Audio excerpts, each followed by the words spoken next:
Sebelumnya di Stellar Transformasi, puncak kemarahan Suyu keluar ketika Hansu, murid sekaligus sahabatnya itu, mati di tangan sekte Maplemon dan kelompok pedang Giuk.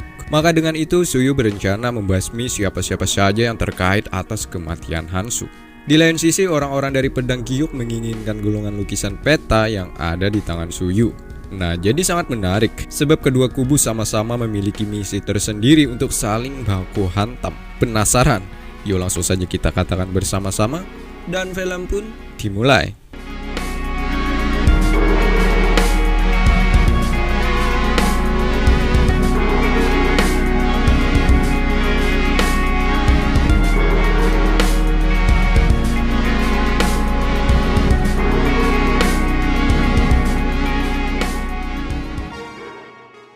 Suyu kini sudah berhasil menyamar dan mengikuti arah angin kemana membawanya. Di sini tempat yang bernama Gedung Huyun. Kala itu Suyu meminta salah satu pelayan tempat ini untuk membawakannya batu esensi yang kualitasnya terbilang cukup wah. Dengan batu esensi ini setidaknya sudah cukup untuk membangkitkan boneka immortal dengan waktu yang cukup lama ketika ia melanjutkan petualangannya. Sebagai upahnya, pelayan ini mendapatkan hadiah dari Suyu.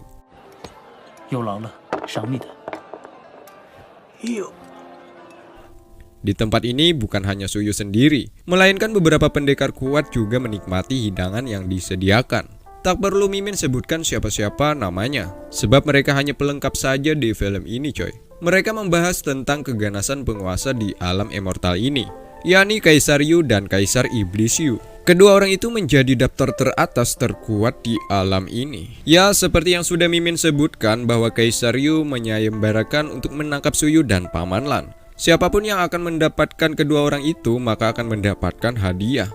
Hadiahnya masih belum disebutkan, namun kedua orang ini menerka-nerka bahwa hadiah itu sejenis artefak ilahi yang bagus untuk seseorang berkultivasi.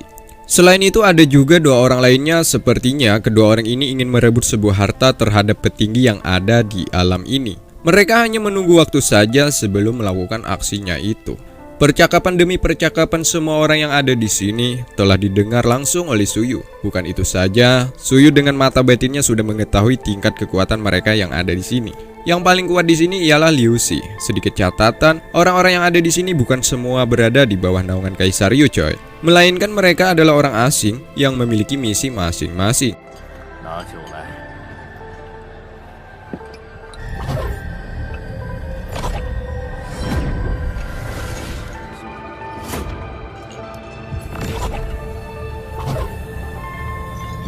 Tak lama kemudian, Gedung Huyun akan ditutup, maka dengan itu semua pengunjung diharapkan keluar. Satu persatu, para pendekar keluar untuk meninggalkan gedung ini, termasuk Suyu, ia juga pergi dari tempat ini.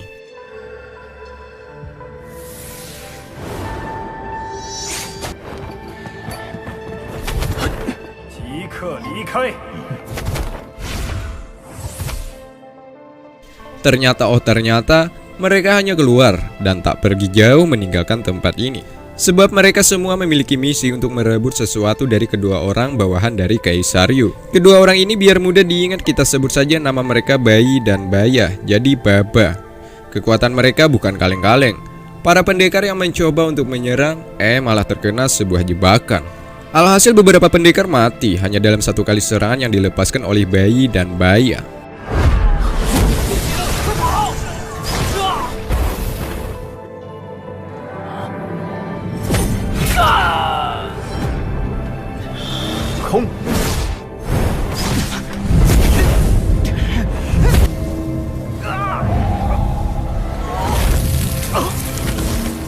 Mereka yang masih hidup diperingatkan bahwa semua harus tunduk akan aturan yang diberikan oleh Kaisar Yu. Sebab di wilayah yang bernama Blue Fire, siapapun dan bagaimanapun setiap orang harus menunjukkan identitas dan mematuhi aturan. Jika melanggar maka harus dibunuh.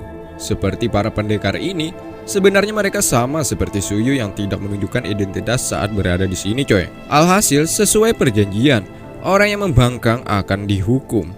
Pada akhirnya, perkelahian dan pertikaian tak terhindarkan lagi. Sementara Suyu melihat ada sepasang kekasih yang sedang berada dalam ancaman, di mana sepasang kekasih ini nekat melawan Bayi dan Baya. Padahal dari segi kekuatan sepasang kekasih ini berada di bawah ketimbang Bayi dan Baya. Sang suami memutuskan untuk melawannya sendiri dan menyelamatkan nyawa istrinya ini. Ancaman bukan sampai di sini saja. Serangan Baya kembali tertuju kepada istrinya itu. Dengan cekatan Suyu membangkitkan boneka immortalnya. Nah, kini Suyu menggabungkan kekuatannya dengan Paman Lan. Artinya di dalam diri Suyu saat ini terdapat dua kekuatan untuk melawan Bayi dan Baya hanya demi menyelamatkan wanita ini. Sebab dari kualitas bela diri Suyu masih berada di bawah kedua utusan Kaisar Yu. Bisa dibilang kedua orang ini sangatlah kuat, apalagi Kaisar Yu ya kan? Jangan tanyakan lagi seberapa kekuatan yang dimilikinya.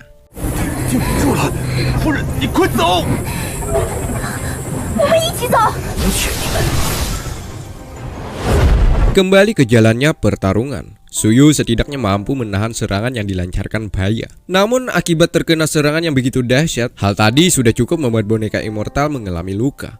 Andai saja Suyu tidak menggabungkan kedua kekuatan, sudah dipastikan Suyu sudah mati di tangan Baya. Bukan sekali serangan saja, Suyu mendapatkan dua serangan dalam rentang waktu berdekatan. Hal itu sekiranya membuat Baya begitu takjub, karena baru ini ada seseorang yang dapat menahan serangannya. Sementara Bayi juga melawan sepasang kekasih lainnya. Bayi tak mendapatkan kesulitan ketika berhadapan dengan kedua orang ini. Sebut saja namanya Liu Si dan Xin Li. Mereka juga berada di bawah ancaman dari seorang yang begitu menakutkan, yakni Bayi. Kembali ke pertarungan Suyu, di mana Baya mulai marah besar setelah dua serangannya dapat ditahan oleh Suyu. Maka dengan itu orang ini akan menggunakan teknik yang lebih mematikan lagi, yakni teknik hitam yang dilandasi oleh kekuatan iblis.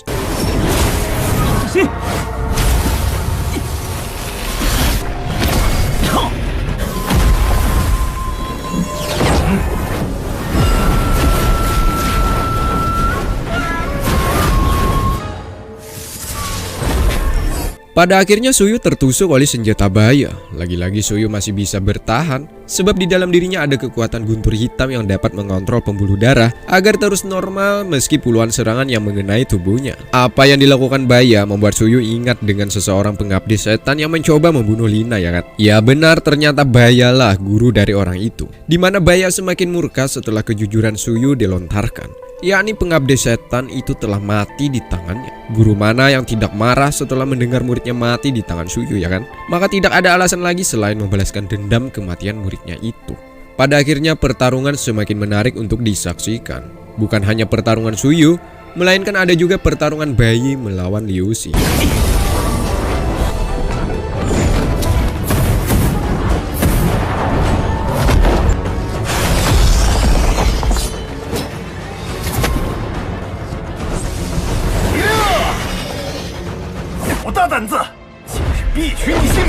Xin Li yang melihat pertarungan ini ia yakin jika dibiarkan terus-menerus takutnya Liu Si dan Suyu tak akan bisa bertahan melawan Bayi dan Baya. Maka dengan itu ia kembali ke Kekayangan untuk meminta bantuan terhadap kakaknya, yakni Wu Ming. Xin Li yakin hanya Wu Ming lah yang dapat menghentikan amukan dari Bayi dan Baya, sebab tingkat kekuatan Wu Ming sudah setara dengan kedua penjahat itu. Wu Ming awalnya menolak, sebab pertarungan di bawah sana tak ada urusannya dengan dirinya. Meski Xin Li mengancam akan mengadukan kepada kakek juga nenek atas kelakuan kakaknya ini, sebab ia sudah menolak permintaan dari adiknya. Wu Ming tetap dengan pendiriannya, ia tetap menolak.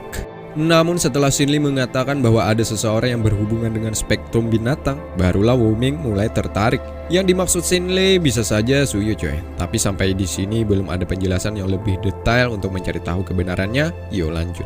Wu Ming akhirnya menerima ajakan Xin Li, yakni membantu untuk menenggelamkan Bayi dan Baya dari kehidupan ini. Hanya dengan satu tetesan air yang ada di dalam kendinya sudah cukup membuat pertarungan sempat terhenti. Namun Bayi dan Baya tidak mengetahui siapa orang yang telah merusak jalannya pertarungan. Tak mau ambil pusing, Bayi dan Baya melanjutkan dominasi serangan kepada lawan-lawannya. Maka dari itu Wu Ming harus menghentikan pertarungan ini dengan sedikit teknik yang begitu memanjakan mata. Bayi dan Baya pun langsung terkejut setelah kedatangan Wu Ming di tengah-tengah pertarungan ini. Mereka tahu Wu Ming adalah sesosok pemuda yang begitu ditakuti. Ditambah lagi Wu Ming adalah putra dari klan naga di alam ini coy.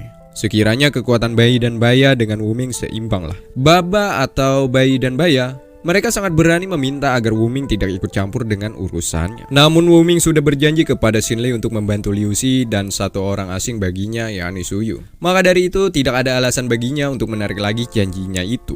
Atas apa yang dilakukan Wuming ini telah dianggap berani menantang aturan Kaisar Yu. Maka jawabannya hanya satu, yakni bantai. Baba menggabungkan kekuatannya untuk menghabisi Wuming. Karena mereka yakin jika hanya menggunakan satu teknik saja, Wuming takkan bisa dikalahkan. Setidaknya dengan 2 serangan sekaligus dapat menyerang Wuming. Namun ekspektasi itu hanyalah sebuah harapan hampa. Melainkan Wuming mengeluarkan teknik naganya. Dan Wuming mengeluarkan jati dirinya sebagai putra dari klan naga.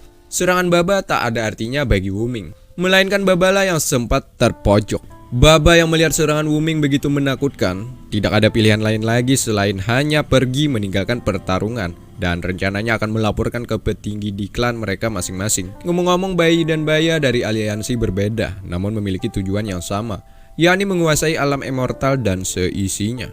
Atas pencapaian Wuming yang luar biasa ini membuat Xinlei sangat kagum dengan kakaknya. Kehebatan Wuming tak perlu lagi diragukan, coy. Sementara Liu Xi dan Suyu berterima kasih. Andai Wuming tidak datang ke tempat ini dengan tepat waktu, mungkin mereka berdua sudah menjadi debu. Wuming hanyalah mengikuti keinginan adiknya, yakni mengalahkan utusan dari Kaisar Yu. Sebagai seorang lelaki yang baik, Wuming meminta kepada Suyu juga Liu Xi untuk ikut ke tempat tinggalnya, yakni di Kayangan. Di sana rencananya Wuming akan mengajak mereka minum-minum. Suyu pun menerima ajakan Wuming. Begitupun identitasnya, Suyu tak segan-segan untuk mengeluarkan wajah aslinya. Sebab Suyu yakin Wuming adalah orang baik. Bai kemudian mengabarkan cerita ini kepada Kaisar, bahwa sebenarnya Bai berhadapan dengan seorang pria bertopeng, bahkan mampu menahan serangan dari Bai dengan tekniknya. Sehingga Kaisar Yu mulai mencurigai apakah pria bertopeng itu ialah orang yang bertemu dengan orang-orang klan ini sewaktu di Blue Fire. Yang dimaksud oleh Kaisar Yu ialah Suyu. Bai belum berani meyakinkan bahwa itu pria yang sama, sebab dari penampilannya berbeda dengan pria di Blue Fire itu. Maka dari itu Kaisar Yu memerintahkan Bai untuk mencari tahu siapa di balik topeng pria itu. Di sisi lain, Kaisar Yu harus tetap waspada. Siapa tahu ya kan pria bertopeng sebelumnya memiliki hubungan erat dengan klan naga. Jika itu memang benar adanya, maka akan semakin sukar bagi Kaisar Yu untuk menguasai alam ini. Sementara itu Baya mendatangi Kaisar Iblis Yu, sedikit mengingatkan Baya berasal dari golongan iblis, coy. Ia juga mengatakan sama seperti Bai sebelumnya. Begitupun dengan Kaisar Iblis, ia juga memerintahkan Baya untuk menyelidiki kasus ini dengan tujuan agar tahu orang-orang yang terkait telah berani merusak tatanan kehidupan di alam ini. Sedangkan di Kayangan, mereka sudah sampai ke kediaman Wuming. Di sini mereka habiskan waktu minum-minum. Tak luput, Wuming juga bercerita tentang latar belakangnya. Meski ia keturunan langsung dari ketua klan naga, namun beberapa tahun silam, Wuming memutuskan untuk berpisah dengan yang namanya ikatan keluarga. Ya, hal itu lantaran Wuming memilih wanita yang sebenarnya bukan berasal dari keturunan naga. Maka dari itu, ketua klan sekaligus ayahnya mengutuk langsung keinginan putranya itu. Cerita bukan sampai di situ saja. Wuming juga mengatakan bahwa ia memiliki saudara yang sempat bersetegang dengan keluarga. Kakaknya memutuskan mengikuti jejak adiknya Wuming untuk meninggalkan klan. Dulu kakaknya Wuming juga tinggal di sini bersamanya.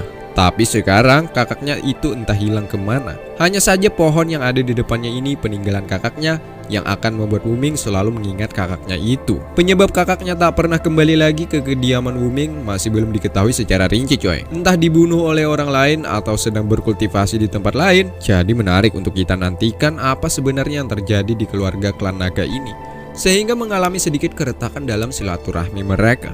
Rencananya si Wuming akan pergi ke alam binatang, di mana para binatang kuno salah satunya genetik binatang kera. Mendengar itu Suyu pun ingat dengan saudara angkatnya yakni Hao Feng. Lantas ia meminta agar Wuming mengajaknya. Tak ada keraguan, Wuming pun bersedia akan mengajak Suyu ke alam sana. Sementara Liu Xi sama seperti Wuming, dulu ia juga memiliki seorang kekasih dan sekarang ia kehilangan wanita yang ia cintai. Sedikit catatan, Liu Xi dikenal pemuda yang berbakat.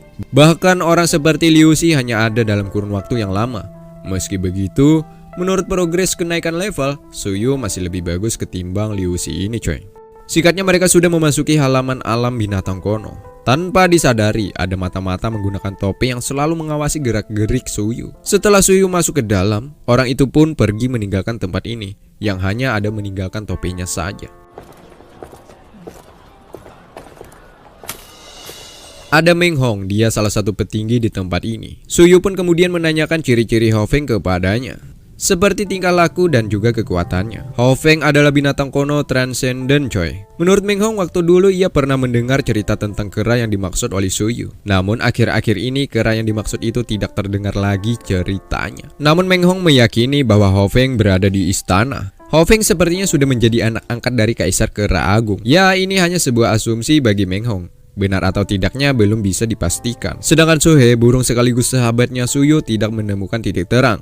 Sebab Meng Hong tidak pernah mendengar dan melihat ciri-ciri yang disebutkan oleh Suyu. Suyu pun mulai berprasangka, kemungkinan besar Sohe menyamar sehingga membuat orang tidak menduga bahwa itu Sohe yang diceritakan oleh Suyu beserta ciri-cirinya. Singkatnya, ada Suyu sedang ingin dipromosikan. Ya, kejadian ini sangatlah di luar nalar coy. Suyu sebentar lagi akan memiliki kekuatan black hole atau lubang hitam pada dirinya, sehingga membuat fenomena alam sedikit berubah. Hal itu sudah cukup membuat semua orang merasakan dampak yang ditimbulkan oleh Suyu ini.